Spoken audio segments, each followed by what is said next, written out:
Hey everyone, Critters Creations again. I am going to use the same swatches and I want to show you something else that I have found really helpful. I recently made a blanket for my bed, and what drove me nuts because I used a larger hook when I did it is these holes. You know, when I used a larger hook and was making it there, I can fit my finger through these holes. Now, I don't mind blankets with holes, especially if they're larger holes for babies. If I make a baby blanket, I want larger holes because I don't want their little fingers to get strangled.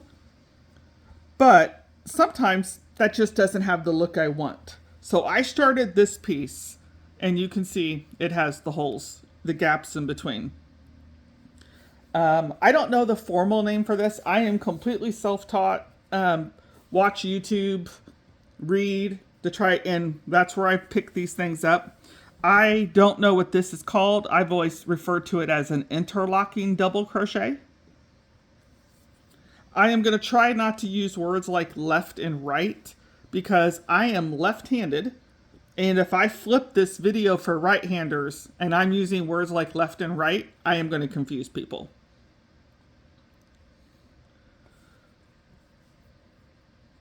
All right, so I'm going to go to my next row. I'm going to do a standing or a stacked single crochet. I have another video on that because I don't like to do the chain two, but that is completely up to you. Okay. To do the interlocking, now this first one, it's a little harder, but basically you're going to attach the first stitch to the next stitch. Now this one, again, it's a little harder. It's not a standard double crochet, so I am just going to pull up a loop. Now I'm going to finish it like normal. Think of that as your yarn over. Go into the next stitch, pull up a loop, and make that double crochet. So those two are locked. They're not as interlocked as these next stitches will be. All right, you have a piece of the stitch right here. I don't know the anatomy of the stitch and what it's called, but there is one right here that is what I am going to be using. So before yarning over, I'm going to slide my hook under that. Oh, sorry. I'm going to try that again because I was off camera. Before yarning over, I'm going to slide my hook under that piece of yarn. So this is basically the yarn over of a double crochet. Now I'm going to go into the next stitch and finish this double crochet. And those stitches are locked together. So I'm going to do it again.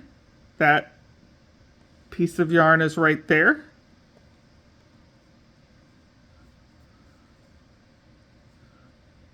Okay, so this would basically be the yarn over. Go into the stitch, pull up a loop, and finish that double crochet. I'm going to keep going on that.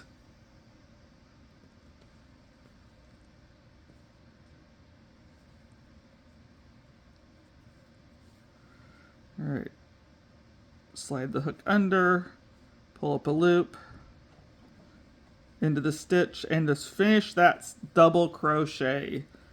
So I think you can already tell a difference in that top row. They don't have as much give here, which means these are going to stretch. This will stretch. As I get a couple rows done on this next part, or these next ones, you will see the interlocking ones don't stretch as much. So let me finish this row, these last few stitches.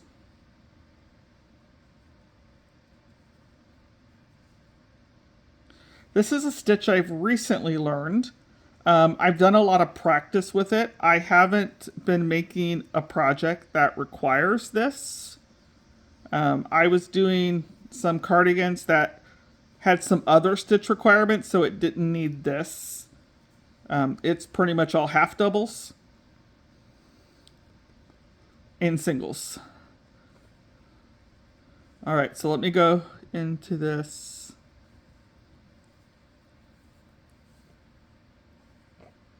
All right. Now. All right, so you can see this looks much more solid. Excuse the cat hair, guys. If there's cat hair, I think it's on my camera. There we go. This is much, these down here have a lot of more space for air to flow through. Why this would too, it just is a little more solid. If I used this in a blanket, I would make sure there were some stitches that had some gaps in them, just to allow a little more air to flow through. But I do like how that is a little more solid of a stitch. All right.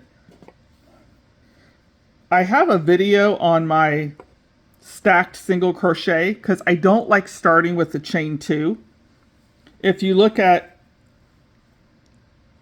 so I have a video on that. It should be up already, but this one I have not done a chain 2 at all. This one, every time I switched rows, or I went to a new row, I did a chain 2. Nothing wrong with it. It worked like that. I did that for probably 3-4 years. But I am self-taught, so that's how I learned off YouTube when I first learned. What I like about this one is the edges just seem a little straighter. These have a little more jaggedness. This doesn't. I've always hated trying to find that last stitch because how much it curves over. This does too, but sometimes if you just barely pull it, it lays flat. And then you can find that last stitch right there. So if you, I have a video showing that, but what I do is when I finish a row, I do not do any chaining. I just turn my work. This is the stitch I'm going to go into, and I am just going to pull up a loop and make a single crochet. There are 2 loops, the outside loop and an inside loop.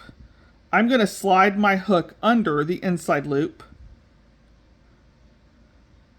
yarn over, pull up a loop, and now make a second single crochet. So that stacked single crochet now gives us the height we need for our double crochet. The only downside is when I want to do interlocking stitches, I found that this first stitch is a little harder because there's not a good place. I mean, I might be able to use that one. I don't know. Maybe I could use that one. I didn't try it last time. Let's try it this time. Now I'm going to go into the stitch, pull up a loop, and just make a normal double crochet. That actually interlocked better than this one. All right. There is a piece of yarn right there that goes sort of diagonal.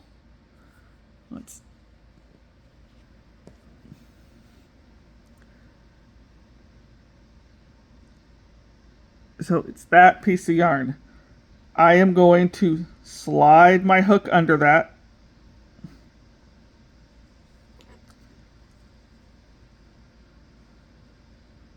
And pull up a loop. That would be considered the yarn over when you do a double crochet. But we're just not yarning over. So now I'm going to go into the stitch, pull up that loop, and finish your double crochet as normal. So I'm going to slide under that. Now go into the stitch. Come on.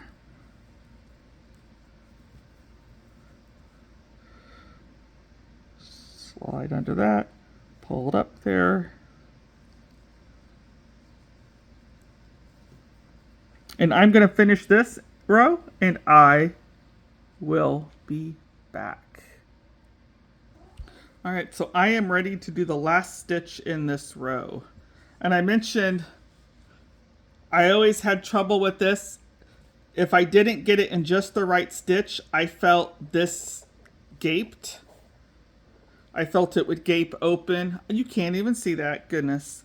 I felt it would gape open if the stitch pulled in the wrong spot. So that was something else that I didn't like with that. Here, that is my last stitch. I don't have to hunt for it. It is still right there. That right there. Now there's that little V that you see on the top of a stitch. It's just off to the side a little bit.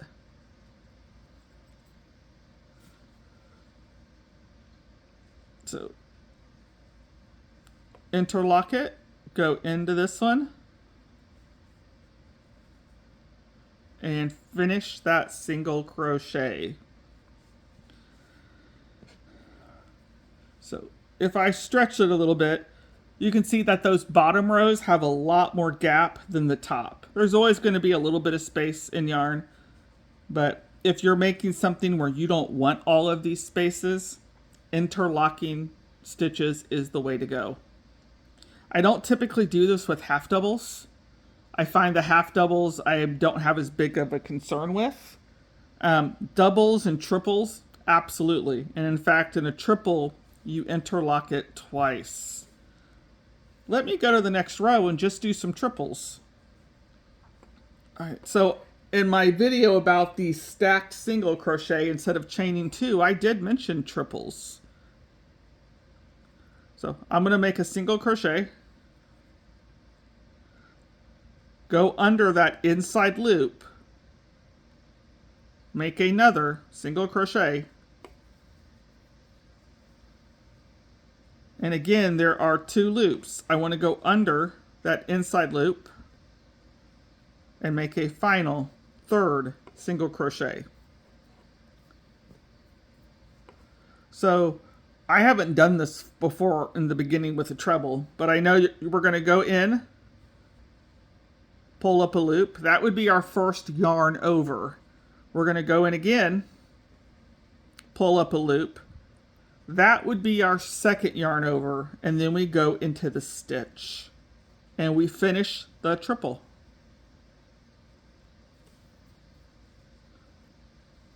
Okay. In the triple, we have a piece of yarn here and a piece of yarn here. They both go a little diagonally. Those are the stitches we are going to use. Let me zoom out. So I'm going to slide my hook under. That would be my first yarn over if I was doing a traditional triple. I'm going to put my hook through. Sorry, I lost it. Oh, there it is. Okay. So in a traditional triple crochet, that would be my 2 yarn overs. Go into the stitch and now finish out a regular triple.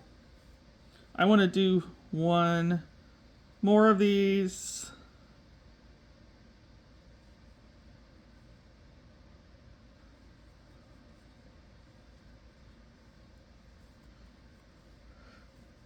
All right. I only have a few triples, but you can see even with the triple, they're interlocking. So it's not going to leave the big gaps. And if we want to compare them side by side, I can do some regular triples.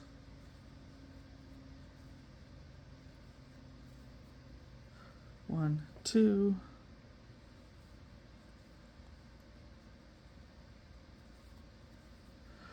One, two.